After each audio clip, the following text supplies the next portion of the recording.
Shalom dan selamat pagi saudaraku. Puji syukur kepada Tuhan pagi ini kita dalam keadaan baik, sehat, penuh sukacita dan berkat Tuhan melimpah. Mari siapkan hati kita untuk mendengar dan menerima pesan Tuhan pagi ini. Mari kita berdoa. Tuhan Yesus, kami bersyukur untuk kebaikan-Mu. Kami masih diberi kesempatan untuk bangun pagi, untuk beraktivitas dan dapat bertemu dengan orang-orang yang kami kasihi.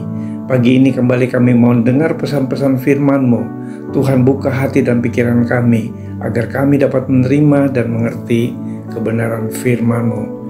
Hanya di dalam nama Yesus kami berdoa. Amin. Tema renungan kita pagi ini adalah pergumulan memang sakit. Firman Tuhan diambil dari Matius 26 ayat 36 sampai 42. Demikian firman Tuhan. Maka sampailah Yesus bersama-sama murid-muridnya ke suatu tempat yang bernama Getsemani. Lalu ia berkata kepada murid-muridnya, "Duduklah di sini, sementara aku pergi ke sana untuk berdoa." Dan ia membawa Petrus dan kedua anak Zebedius sertanya. Maka mulailah ia merasa sedih dan gentar. Lalu katanya kepada mereka, "Hatiku sangat sedih, seperti mau mati rasanya. Tinggallah di sini dan berjaga-jagalah dengan aku." Maka ia maju sedikit, lalu sujud dan berdoa. Katanya, "Ya Bapakku, jikalau sekiranya mungkin, biarlah cawan ini lalu daripadaku. Tetapi janganlah seperti yang ku kehendaki, melainkan seperti yang Engkau kehendaki." Setelah itu ia kembali kepada murid-muridnya itu dan mendapati mereka sedang tidur. Dan ia berkata kepada Petrus, "Tidakkah kamu sanggup berjaga-jaga 1 jam dengan aku? Berjaga-jagalah dan berdoalah, supaya kamu jangan jatuh ke dalam pencobaan. Roh memang penurut, tetapi daging lemah."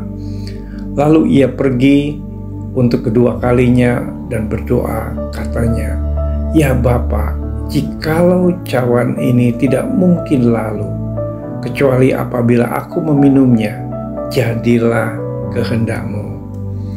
Saudara-saudaraku sekalian, hidup dalam ketaatan adalah kehendak Tuhan bagi orang percaya yang sudah seharusnya mengikuti teladan Kristus yang taat dalam menggenapi rencana Bapa dalam seluruh hidupnya di bumi, bahkan taat sampai mati.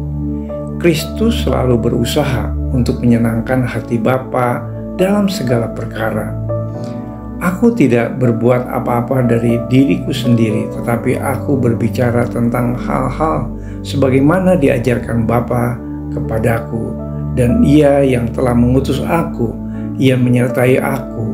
Ia tidak membiarkan aku sendiri, sebab aku senantiasa berbuat apa yang berkenan kepadanya."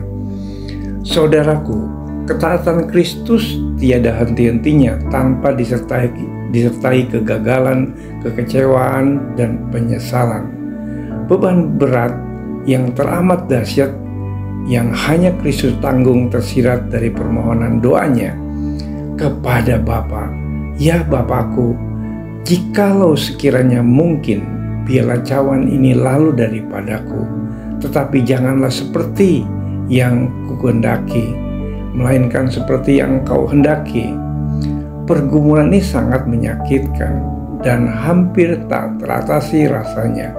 Namun Kristus menyerahkan sepenuhnya kepada kehendak Bapa dengan mengakhiri doanya dengan perkataan, "Tetapi janganlah seperti yang kuhendaki, melainkan seperti yang Engkau hendaki."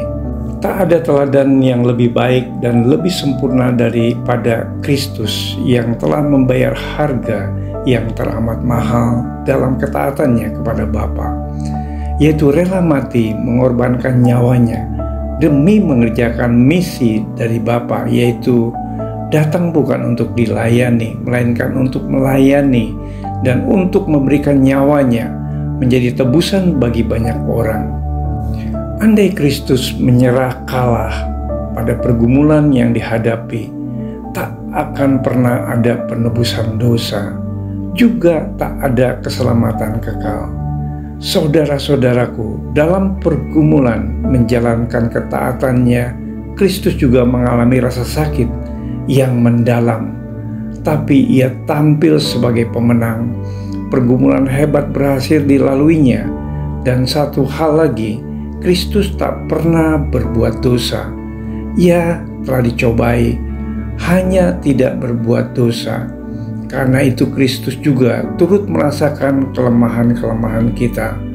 Sebab karena ia sendiri telah menderita karena pencobaan, maka ia dapat menolong mereka yang dicobai.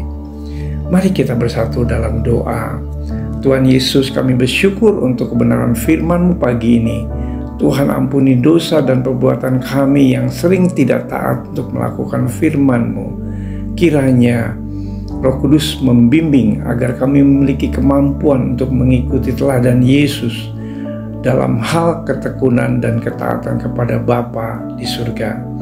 Di dalam nama Yesus kami berdoa, amin. Selamat beraktivitas, Tuhan Yesus memberkati.